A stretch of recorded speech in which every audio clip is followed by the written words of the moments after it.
You begin with an assumption so familiar that you rarely question it. You believe you know why you pray. The act feels deliberate, the intention feels stable, and the meaning appears self-evident. But if you slow the movement of your mind, you notice something unsettling. The act continues even when awareness fades. You recite words while thinking of other things. You bow and rise without noticing the transition. You conclude that you remember your purpose, yet your actions reveal a gap between conviction and presence. Al-Ghazali confronted this gap early in his journey. He observed that the mind often hides its own forgetfulness beneath the certainty of habit. You start to ask whether the meaning you assume is the meaning you actually inhabit. Al-Ghazali lived in a world shaped by intense intellectual debate.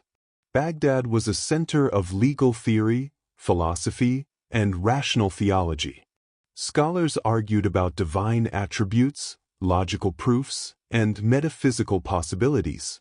But in this world of ideas, little attention was given to the inner state from which those ideas emerged. Thought was examined, but the thinker was not. Ghazali sensed an absence at the heart of this intellectual environment. Knowledge was abundant, yet insight was rare. You begin to see why he turned inward. He wanted to understand whether outward mastery could conceal inward blindness. Ghazali eventually reached a point where the tools he relied on, logic, reasoning, and debate, no longer provided certainty. He realized that every argument assumed the very faculties that were in question. If the mind itself could be deceived, how could the mind prove anything with finality? The crisis was not emotional, it was analytical. He simply saw that the foundation of knowledge was unstable. As you consider his conclusion, you recognize the same problem in yourself. You rely on the mind to confirm the meaning of your prayer, even though this mind constantly shifts. You begin to see how easily conviction can rest on unexamined ground. Reason works by comparison, inference, and deduction. It interprets what is already available, but it cannot step outside itself to verify the accuracy of its own conclusions. Ghazali recognized this limitation during his crisis. Reason could organize information, evaluate claims, and expose contradictions. Yet it could not secure certainty. You notice the same limitation in your inner life.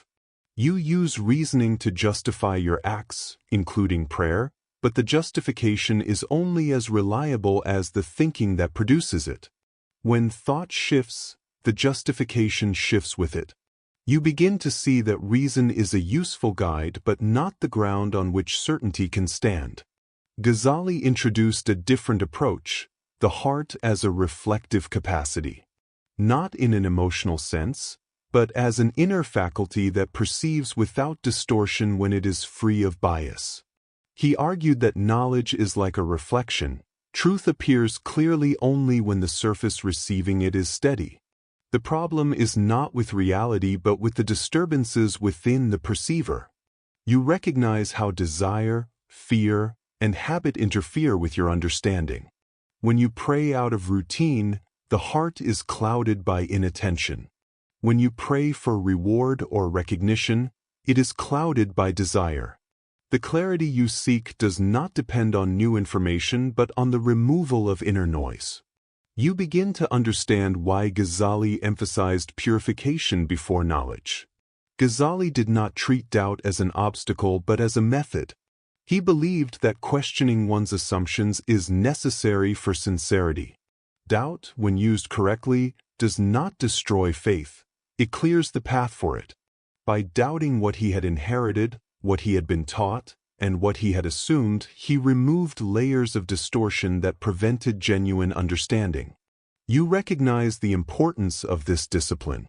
When you ask yourself why you pray, you are not undermining your faith, you are refining it. Doubt reveals whether the act is alive or mechanical. It exposes whether intention is present or merely assumed. Through this process, you begin to distinguish inherited meaning from realized meaning. Ghazali ultimately discovered that insight does not arise from argument. It emerges when the mind becomes quiet enough to perceive what has always been true. Reason prepares the ground but does not deliver the final clarity. Understanding comes as an inner recognition, not as a conclusion reached through proof. You notice that the moments when your prayer feels meaningful are not the moments when you think the hardest. They are the moments when thought loosens its grip and awareness becomes steady. You realize that understanding is not constructed but revealed. It appears when the self stops trying to control the act of prayer. You begin to see how easily action becomes habit. The body moves before awareness engages. You stand, bow, and recite without questioning the meaning of your movements. You call this continuity devotion, yet you sense an absence within it. The act persists even when intention weakens, because repetition creates the illusion of presence. Ghazali noticed this same pattern in the religious practices of his time. People performed their rituals with precision, yet their inner states remained unchanged. He concluded that habit is not the enemy of prayer, but it becomes one when it replaces reflection. Habit promises stability, but it often delivers forgetfulness. You examine your own practice. You see how easily familiarity covers the lack of attention. You begin to question whether an act can remain meaningful when the one performing it is not fully present. The insight is unsettling but necessary. You realize that habit can sustain the body, but only awareness can sustain the soul of the act. Without it, the form continues while the meaning disappears. You trust your thoughts to guide you, yet you observe how quickly they change. You remind yourself to focus, but distraction arrives without warning. You plan to pray with sincerity, yet your mind introduces its own agenda. You think of tasks, worries, and unresolved concerns. Even as you stand in prayer, the mind travels elsewhere. Ghazali recognized that the mind is not a stable instrument. It can help you reason about prayer, but it cannot guarantee presence during prayer. Its nature is movement. It shifts according to memory, expectation, and desire. You begin to see why the act of prayer feels divided. The body remains still, but the mind continues its own activity. You wonder whether sincerity can coexist with such instability. You question whether intention can hold its form when thought refuses to cooperate. This is where Al-Ghazali's insight becomes practical. He suggested that the mind cannot be forced into stability, but it can be guided by awareness. Presence arises not from suppressing thought but from noticing it without being captured by it. Only then can prayer become an act performed with the whole self. You explore the intention behind your prayer. At first, you treat intention as a simple declaration, a mental note made at the beginning of the act. But you soon see that intention is deeper than a verbal claim. It is the orientation of your inner state, the direction in which your awareness moves. Ghazali taught that intention is not spoken but lived. A statement of purpose means nothing if the inner state contradicts it. He noticed that many people recited their intentions but carried distractions, desires, and anxieties into their prayer. The outer declaration remained intact, but the inner movement was dispersed. You observe the same pattern within yourself. You say you are praying for clarity, yet you seek comfort. You say you are praying for truth, yet you seek reassurance.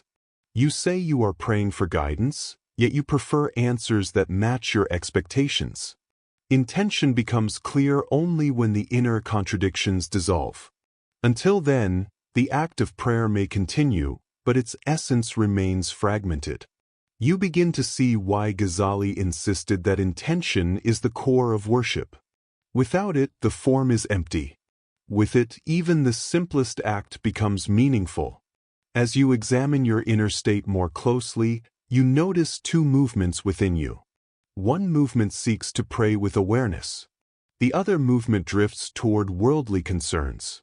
These movements are simultaneous, yet they do not harmonize. You stand in prayer, but your attention moves elsewhere. You recite words, but your mind follows unrelated thoughts. Ghazali described this as a fractured self. The self that performs the act and the self that wanders in thought are not the same. When attention divides, presence disappears. When presence disappears, sincerity weakens. He argued that prayer requires the unification of the inner state, not through force but through clarity. You begin to understand what he meant. You cannot bring all of yourself into prayer as long as parts of you remain attached to other concerns. You realize that divided attention is not a flaw but a sign that the self has not yet settled into awareness. The unification of the self does not require effort, it requires honesty. Only when you acknowledge the fragmentation can you begin to guide your awareness back to the act at hand. You explore the nature of presence. It is not a heightened state, nor is it an emotion. It is simply attention resting where you are. You begin to see that presence is the ground on which intention becomes real. Ghazali considered presence the essence of worship. He observed that when the mind quiets and awareness stabilizes, the act of prayer becomes unified. Thought may still arise, but it no longer carries you away. You remain aware of the act without forcing yourself into focus. You notice this shift within yourself. When you stop trying to control your thoughts, attention becomes lighter. When you stop demanding meaning from prayer, meaning arises naturally. Presence does not add to the act. It reveals what was always possible within it. You begin to see why presence transforms ritual into understanding. Without presence, prayer is repetition. With presence, prayer becomes recognition. You now examine the self that prays.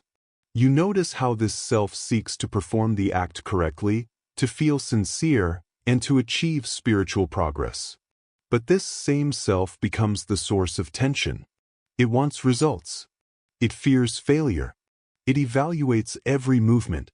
Ghazali taught that the self becomes an obstacle when it tries to own the act of worship. When prayer is approached as a personal achievement, the ego intrudes. When the ego intrudes, awareness contracts. You recognize this pattern in your own practice. The more you try to make prayer meaningful, the more you interfere with its meaning. The more you try to feel sincere, the more artificial sincerity becomes. The solution is not to reject the self but to see through its demands. When the self becomes quiet, the act of prayer continues without resistance. Awareness remains open, and the distinction between performer and act begins to dissolve. You reach a point where the separation between act, intention, and self collapses. Prayer is no longer something you perform. It is something that unfolds naturally through awareness. The effort that once created tension dissolves. The desire for certainty fades. The search for meaning quiets.